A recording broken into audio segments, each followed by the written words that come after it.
रामकृष्ण हरी. तुमचं मनपूर्वक स्वागत आहे भक्ती अर्थ चॅनलमध्ये. श्रोत्यांनो, जर तुम्हाला अकल्पित दैवी चमत्कार आणि अंधश्रद्धा पसरवणारे व्हिडिओ आवडत असतील तर हा व्हिडिओ तुमच्यासाठी नाही. पण जर तुम्हाला खरी भक्ती काय असते हे जाणून घ्यायचं असेल आणि परमात्म्याशी एकरूप होण्याची ओढ असेल तरच हा व्हिडिओ पहा. आज आपण तुकाराम महाराजांच्या एका अत्यंत सुंदर अभंगावर बोलणार आहोत. यात विठ्ठलाच्या रूपाचं वर्णन आहे. सुरुवातच बघा किती मोहक आहे. राजस सुकुमार मदनाचा पुतळा, रवी शशिकळा लोपिलिया.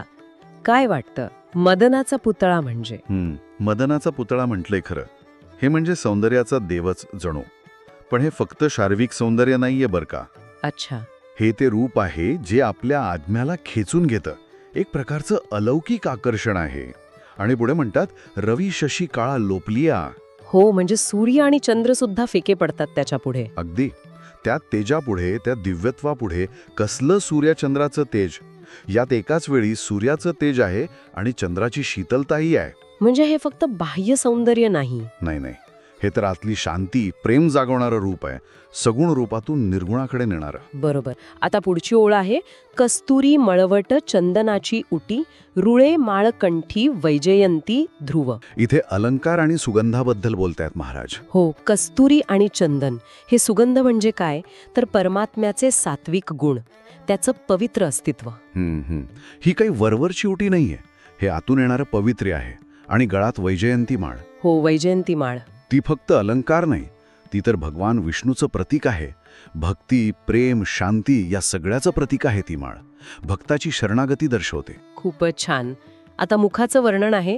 मुगुट कुंडले श्रीमुख शोभले, सुखाचे ओतले सकळही. असं म्हणतात की हे रूप पाहिलं की सगळी दुःख संपतात. बरोबर, दुःख संपतातच, पण त्याही पुढे जाऊन सुखाचे ओतले सकळही म्हणजे काय? काय अर्थ आहे त्याचा? जणू काही सगळं जगच आनंदाने ओतप्रोत भरून गेले. हा जगातला आनंद नाही, हा परमानंद आहे. ती अनुभूती आहे. त्या दर्शनाने आत्मा शांत होतो, विशुद्ध आनंदात न्हाऊन निघतो. म्हणजे हा एक प्रकारचा साक्षात्कारच म्हणायचा. अगदी जिथे फक्त आनंद उरतो. पुढे कमरेला असलेल्या वस्त्राबद्दल आणि वर्णाबद्दल सांगतात. कासे सोनसळा पांघरे पाटोळा, घननीळ सावळा बायांनो. कमरेला सोनेरी वस्त्र आहे, पण वर्ण मात्र घननीळ सावळा. हो, हा विरोधाभास खूप महत्वाचा आहे. सोनसळा पाटोळा म्हणजे राजेशाही थाट, वैभव. आणि वर्ण घननीळ सावळा म्हणजे कृष्णासारखा. म्हणजे ते रूप एकाच वेळी आकर्षक पण आहे आणि अनाकलनीय पण. बरोबर. आणि महाराज बायांनो म्हणून स्त्रियांना जणू साथ घालतायत की या हे रूप पहा. आणि मग शेवटी तुकाराम महाराज म्हणतात, सकळही तुम्ही भागे एकीसवा. तुका म्हणे जीवा धीर नाही. हा जो जीवाला धीर नाही हा भाव आहे, ही कोणती अवस्था आहे भक्तीची? ही भक्तीची परमोच्च अवस्था आहे. म्हणजे काय की ते रूप पाहून त्याचा अनुभव घेऊन आता जीवाला धीर जरवत नाहीये. परमात्म्यामध्ये विलीन झाल्याशिवाय, त्याच्याशी एकरूप झाल्याशिवाय आता चैन नाही. तो विरह आता असह्य झालाय. मिलनाची तीव्र तळमळ आहे ही. म्हणजे दर्शनाने सुरू झालेला प्रवास आता एकरूपतेकडे चाललाय. अगदी. इथे भक्ताची संपूर्ण शरणागती दिसते. त्याला आता दुसरं काही नकोय, फक्त विठ्ठल हवाय. खरंच. म्हणजे हा अभंग फक्त विठ्ठलाच्या रूपाचं वर्णन नाहीये. नाहीच. त्यामागे खूप खोल आध्यात्मिक अर्थ आहे. रूपाच्या माध्यमातून भावाकडे आणि भावाकडून एकरूपतेकडे नेणारा हा प्रवास आहे. बरोबर.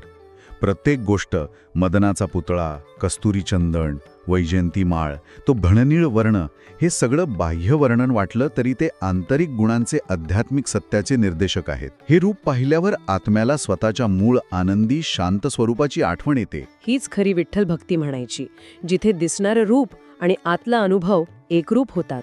श्रोत्यांनी एक विचार नक्की करावा की तुकारामांनी वर्णिलेलं ही जे दिव्य सौंदर्य आहे ते फक्त मूर्तीमध्ये किंवा फोटोमध्येच शोधायचं की ते आपल्या आजूबाजूला, निसर्गात, कलेत किंवा अगदी माणसांमधल्या चांगुलपणातही आपल्याला दिसू शकतं, त्याची झलक अनुभवता येऊ शकते का? खूप महत्वाचा विचार आहे हा. रामकृष्ण हरी.